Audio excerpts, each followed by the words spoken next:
جارەکەدن ڤەتگەرن سەر مژارە ئیرانێ و گورژی و ئالۆزیên di navbera Tehran û Washington de di vê dawiyê de helbet ev girjî û alozî bilind bûne di navbera her du welatan de di demekê de ku fermandariya navendiya Amerîkayê send kamê pêla nehemîn ya êrîşên li dijî armancên Îranê bi dawî kir, artêşa Îranê êrîşên dron û mûşekan lê dijî welatên seranserî herêmê didomîne. Ji bo şirovekirina rewşa dawî niha Birêz Abdullah Hicab çavdêrê siyasî ji Norwêcê tevlî me dibe. Kek Abdullah tu bi xêr hatî. Ez dixwazim ji nûçeyên herî dawî dest pê bikim. Serokê Amerîkî jî got ku ev yanî kuştina serbazên Amerîkî bê bersiv naçe wî biryar daye em bêjin artêşa Amerîka ku bersivekê bide.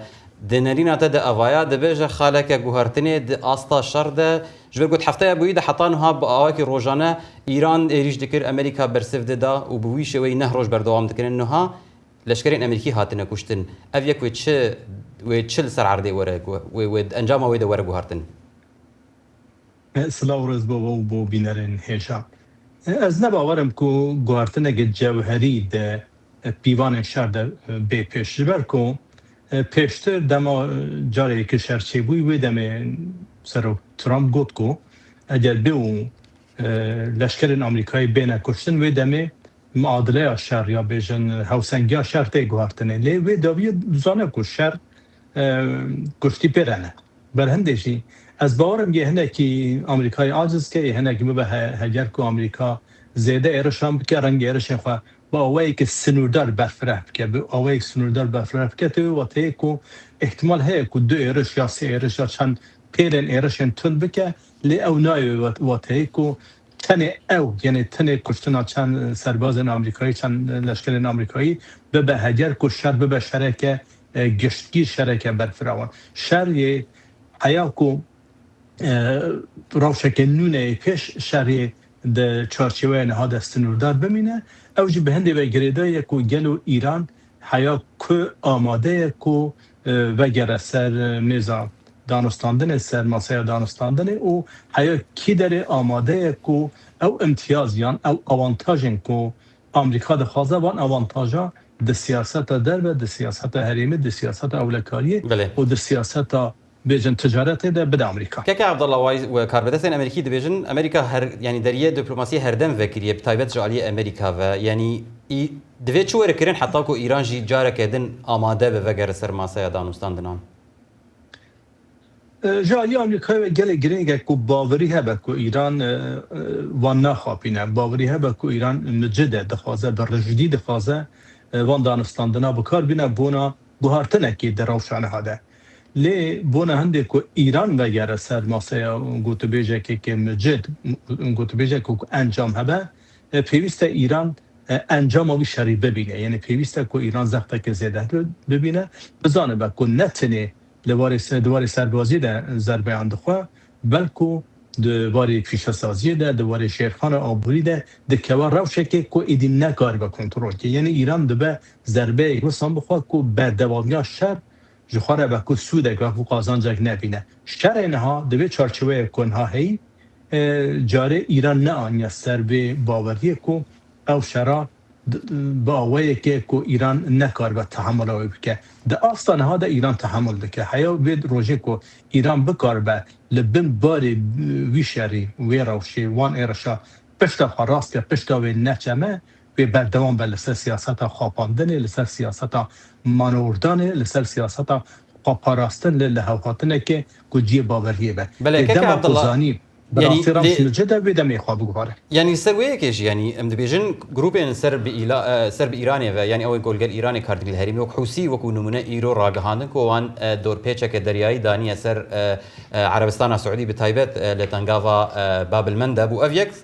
اگر بردوام اگر بجی وره و باندوری لسر درکتنا نفتیج عربستان سعودی که حتی یعنی لآلیکی هرمز و لآلیکی جی باب المندب اویک و چاوا هفکشیه لسر عرضه و رگوهرتن به تایبت کو ام بحثا وگر سر ماسا دانوستندن آندکن اگر بیو راش بیبی آوی هرد پیش اگر بیو مثلا هاتشوینا بیجن برهم نفته برهم پترول پرسکریه که جدی در که برای بین گرتنه و اگر کوسی براستی بکاره بن رافشکی بین پیش کو اولکاریا هم اولکاریا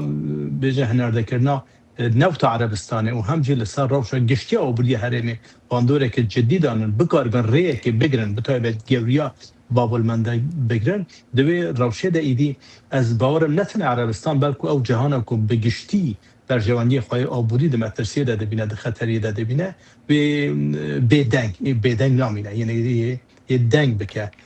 با اوه که احتمال هایی که دستردان ایجی بکن لی مسئله اوه که حیا کی داره حوسی بکار بن وان گفن خواه در باز جیانه بکن پراکتیزه بکن اگر بیو شیانه کو صاحبن اگر بیو درفته کو صاحبن به گمان یه هنده که روش آلوستر به و احتمال هایی که اکتر دنش بین ناوی لیستگاه سیاسی و لیستگاه سربازی کنه ها لحرم بردوام روز برجوی گرم ترده به باشه که عبدالله پرسامنی داوی بکورتی هگرد کار برسوی بده نها دوی آسوین ها ده ایریشن ایرانی لسر هریما کردستانی و سرانسری ولاتین کن داوی اردن هروها حتی کنگی و اف يعني افليسكا هان بردوام بك ايران تجارك امريكا ايريش واندك او جي ايريش مناطق هريمت حتى كنجي و افيك ورغو هرتن مخابن يرش ايران السر هرم كردستان بري شر داويجي هبون ده قناغ جدا ده جبر هلبستن حكومت هرم بن جبر كيماسي وهلبستن قلس و لاوازه حکومت عراق بون یا جبر بخودی که هرم ببن ایران هر دمه او رشانه کرد جارنا به هجتن کو برچاو بونه جارناج به هجت کو بخواد شي کرد نبر هندجه حیاوه دما کو حکومت عراق الهمبر ایران به هلبسته و گروپ انگریدای ایران د نو عراق ده او آزادی هبن کو و کو بخواد خازن رابن و رونشنه بکن سیاست بکن اپراسیون چکداری بکن او راوشی بردوام به او بنری نامه اگر حکومت هرم کردستان کارتن کو دستنه کارتن سیاسی کو دست خودنه به کار بینه و باوی که جدی لهم بر ایران بسکنه میدمه بکار سنوره که دانش برکو پشتگیریان آن تبعیش هی حکومت حریمه به حیا باوی که سست و نرم دانستاندنه بکن مخابن او رافشا یه بردوام به عبدالله حجاب چاودێری سیاسی دمارە بوو ji ئۆستۆ پایتەختانە ڕووجێ gelek spas بۆ van şirovê te.